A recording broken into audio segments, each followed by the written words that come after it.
ఈరోజు వాక్య ధ్యానం కీర్తనల గ్రంథం 9వ అధ్యాయము 1 నుండి 10 వచనముల వరకు. నా పూర్ణ హృదయంతో నేను యెహోవాను స్తుతించదను. యెహోవా, నీ అద్భుత కార్యములాంటిని నేను వివరించదను. మహోన్నతుడా, నేను నిన్ను గూర్చి సంతోషించి హర్షించుతున్నాను. నీ నామమును కీర్తించదను. నీవు నా పక్షమున వ్యాజ్యమాడి నాకు న్యాయము తీర్చుచున్నావు. సింహాసనాసీనుడవై న్యాయమును బట్టి నీవు తీర్పు తీర్చుచున్నావు. కాబట్టి నా శత్రువుల వెనుకకు మళ్ళుదురు.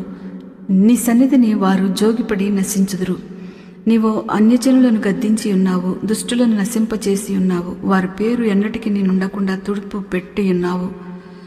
శత్రువులను నశించిరి, వారెన్నడూ నుండకుండా నిర్మూలమైరి. నీవు పెళ్లగించిన పట్టణంలో స్మరణకు రాకుండా బొత్తిగా నశించెను. యెహోవా శాశ్వతంగా సింహాసనాసీనుడై ఉన్నాడు.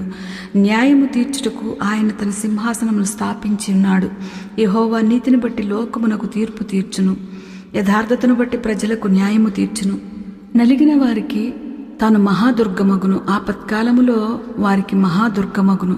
యెహోవా, నిన్ను ఆశ్రయించు వారిని నీవు విడిచిపెట్టువాడు కావున నీ నామం ఎరిగిన వారు నిన్ను నమ్ముకొందురు. దేవుడి వాక్యం దీవించునుగాక. ఆమేన్. నీ జనులకు నీవు న్యాయాధిపతివైతివే,